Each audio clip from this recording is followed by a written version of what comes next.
As we leave Norbury Junction, I can't help but feel a strange mix of sadness, gratitude and hope, because this will likely be the last journey this old engine ever makes in this current condition. Over the past few weeks, we've had mechanics out, pressure tests done, injectors removed, and more head scratching than I care to remember.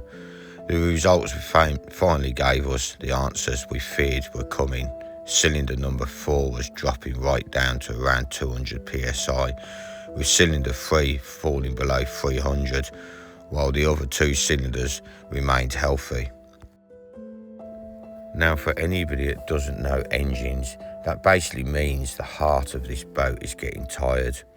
There's a chance it could just be the piston rings, but until the engine is lifted out and stripped apart, nobody can say for certain.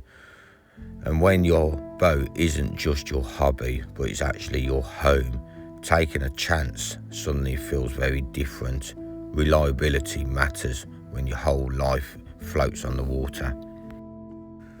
So after a lot of thinking, worrying and late night conversations, we've made this decision to rebuild the engine properly with a brand new block.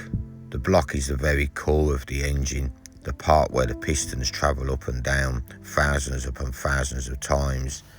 It will have new piston rings, probably new pistons themselves, fresh gaskets, seals, bearings, the works. The strange thing is, so many parts of this engine have already been changed, so basically new. So when this rebuild is finished, I'll almost have what feels like a brand new 1970s engine, old school soul, with a fresh heartbeat. Truthfully though, none of this would have happened if we hadn't been lucky enough to borrow the money. And I don't mind admitting that, because sometimes in life, people help carry you through difficult moments. Sometimes pride has to take a back seat so survival can take to the wheel. And for that help, I'm always grateful. But with most things in life, even difficult moments can open doors to positives. Because while the engine is out for a couple of weeks, I finally have proper access to the engine bay itself, a place I've never been really able to touch properly while the engine sat crammed inside. So now I'll get to clean it, repaint it, tidy years of grime and hard work away, and breathe fresh life into another part of this boat. And as I glide this boat gently along the canal on what may be this engine's final voyage before removal, I find myself reflecting on everything this journey has given me. The breakdowns, the stress, the freezing winter mornings, the moments where I genuinely wondered if I'd ever be able to continue living this lifestyle, but also the kindness.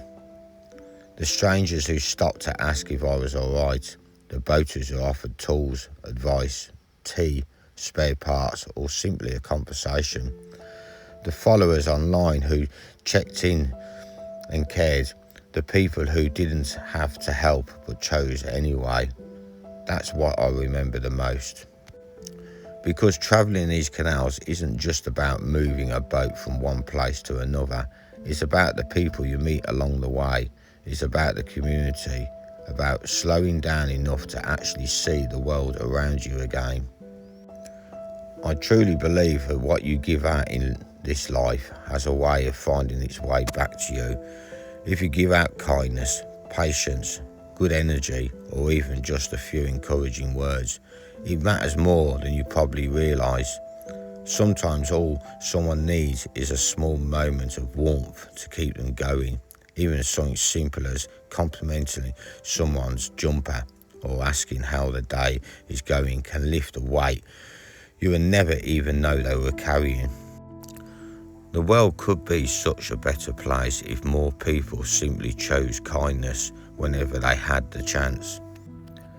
So as Narrowboat Roxy cruises quietly onwards, with this tired old engine still rumbling away beneath my feet, I look around at the beauty that surrounds these waterways, the trees leaning out over the canal banks, roots gripping into the old stonework, tiny seeds that once found their ways into cracks in the rock and somehow grew into something mighty and strong despite all the odds against them.